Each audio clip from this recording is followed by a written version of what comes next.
لائے کہے کہ ہمارا رب اللہ ہے، پھر اس پر جنگ ہو جائے، ان پر فرشتوں کا نزول ہوتا ہے، نہ کوئی غم کرو نہ خوف، خوشیاں مناؤ جنت کی جس کا تم سے وعدہ کیا گیا تھا۔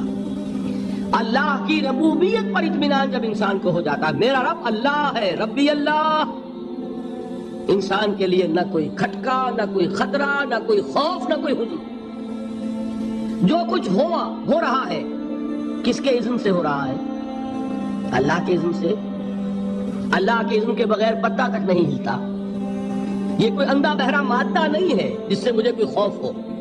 اندھا بھینسا چلا رہا ہو اس سے تو ڈرنے کا ہر انسان کو ڈرنا چاہیے، نہ معلوم کس کو ٹکر مار دے، لیکن نہیں، اس کائنات کو چلانے والا ایک سمیع و بصیر خدا ہے، وہ جو میرا دوست ہے، میرا ولی ہے۔ اللہ ولی الذین آمنوا یخرجہم من الظلمات الی النور۔ اللہ اہل ایمان کا ولی ہے، ساتھی ہے، پشت پناہ ہے، مددگار ہے، حمایتی ہے۔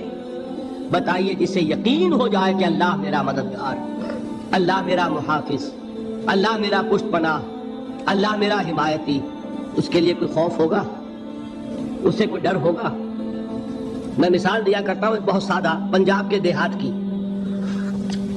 تو بڑا چودھری ہے اور کوئی غریب کسان ہے، اس غریب کسان کے جانوروں کو ہر وقت اندیشہ ہوگا چوری کا، کوئی میری بھینس کھول کر نہ لے جائے، کوئی میرا بیل کھول کر نہ لے جائے۔ لیکن جس کے بارے میں یہ سب کو معلوم ہو کہ وہ جو بڑا چودھری ہے وہ اس کا دوست ہے، اس کی بچیا کو کوئی خوف ہوگا؟ اس کی بھینس پر کوئی ہاتھ ڈالے گا؟ اسے کوئی اندیشہ ہوگا؟ نہیں۔ کیوں؟ کہ وہ بڑا چودھری، بڑا اس کا یہاں کا سردار، جاگیردار، سب کو معلوم ہے وہ میرا دوست ہے، کوئی میرے خلاف اقدام نہیں کر سکتا۔ اس دنیا میں یہ چھوٹی سی بات اگر آپ کے دلی اطمینان اور سکون کا باعث بن سکتی ہے تو ذرا تصور کیجئے۔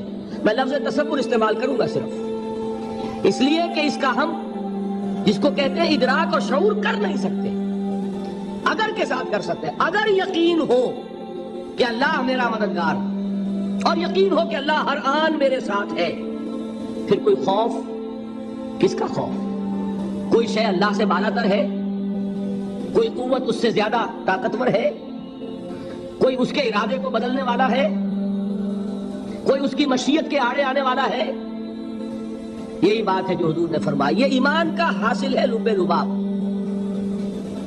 کہ دیکھو اچھی طرح اس بات کو ذہن نشین کر لو، اگر تمام انسان مل کر تمہیں کوئی نقصان پہنچانا چاہے نہیں پہنچا سکتے مگر جو کچھ اللہ نے لکھ دیا ہو، اور تمام انسان مل کر تمہیں کوئی نفع پہنچانا چاہے نہیں پہنچا سکتے مگر وہ شے جو اللہ نے طے کر دی ہے۔ آپ پھر میں کہوں گا ذرا طاری کیجئے، اسے فرض کیجئے، اسے سوچئے، اگر اس حدیث پر ہمارا دل ٹھکا ہوا ہو تو کسی سے ڈر ہوگا؟ یہ مجھے نقصان نہ پہنچا دے، یہ میری رپورٹ خراب نہ کر دے، یہ میری انکریمنٹ نہ رکوا دے، یہ میرا یہ نہ بگاڑ دے، یہ میرے یہ نقصان نہ پہنچا دے، اس کا ڈر، اس کا ڈر، اس کا خوف، اس کی خوشامد، اس کے لیے جا کر طرح طرح سے اپنی عزت نفس کو ذلیل کروانا اس کے سامنے۔ یہ سب کچھ کیوں کرتا ہے انسان؟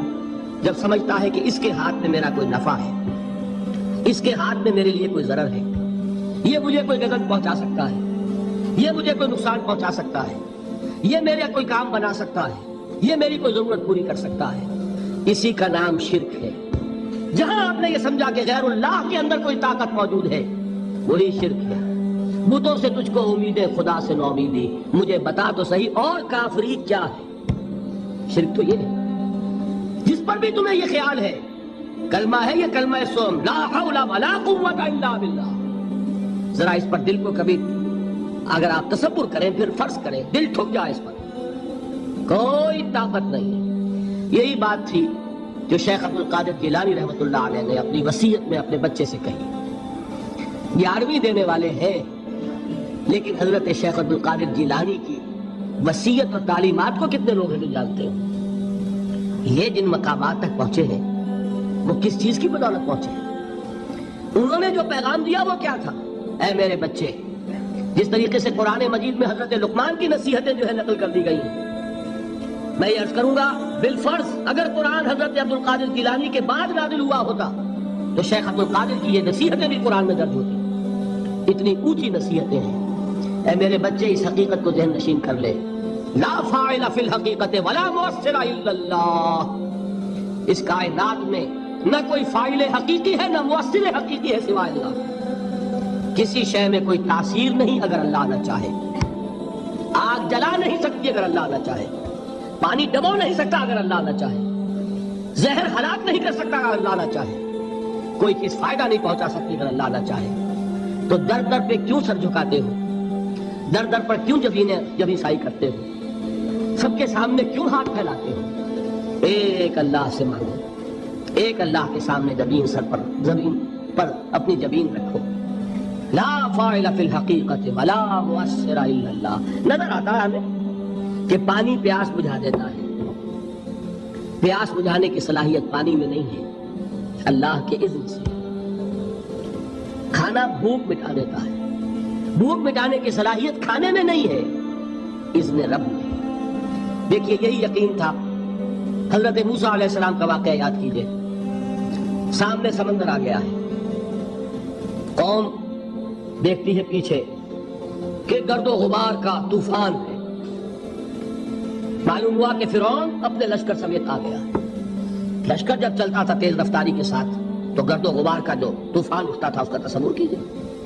اور لمحہ بلمحہ وہ قریب آ رہا ہے. پوری قوم نے کیا کہا ہے؟ اے موسیٰ انا لمدرکون. اے موسیٰ ہم کو پکڑے گئے. قرآن مجید میں تو یہاں وہ باتیں نہیں لکھی ہے، لیکن تورات میں یہ درج ہے کہ بنی اسرائیل جھگڑنے لگے، دست و گریبان ہو گئے موسیٰ کے ساتھ.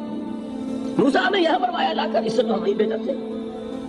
وہاں کھانے کو ملتا تھا، زندگی تو تھی، بیگار ہم کر رہے تھے، موت تو نہیں تھی.